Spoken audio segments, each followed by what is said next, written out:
চলো আজ বানানোর চেষ্টা করি no oven eggless vanilla cake. নিয়ে নিলাম 1 কাপ ঈষদ উষ্ণ দুধ আর দিলাম 1 চামচ ভিনেগার। দুটো একটু মিশিয়ে নিয়ে দিয়ে দেবো 1 কাপ চিনির গুঁড়ো, 1/2 কাপ সাদা তেল। আবারও একটু মিশিয়ে নিয়ে অ্যাড করবো 1 চামচ ভ্যানিলা এসেন্স। সব কিছু হালকা হাতে মিশিয়ে নিয়ে দিতে হবে 1 কাপ ময়দা। দিয়ে দিলাম 1 চামচ বেকিং সোডা আর 1 চামচ বেকিং পাউডার। এইবার একটু একটু করে দুধ দিয়ে মিশিয়ে নিয়ে ঠিক এই কনসিস্টেন্সির একটা মিশ্রণ তৈরি করতে হবে, জল দেওয়া যাবে না।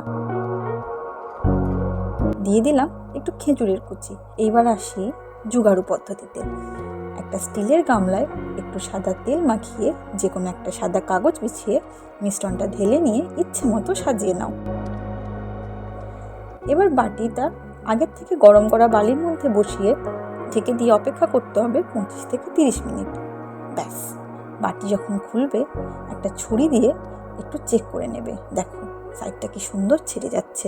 কাগজটা খুলে নিতে হবে। দেখো কেকটা কতটা ফ্লাফি হয়েছে। শীতকালে সব বাঙালির মন যখন একটু একটু কেক করবে, এইভাবে বানিয়ে নিয়ে দেখতে পারো। আশা করছি ভালো লাগবে। আমার তো ঠিকঠাক লেগেছে।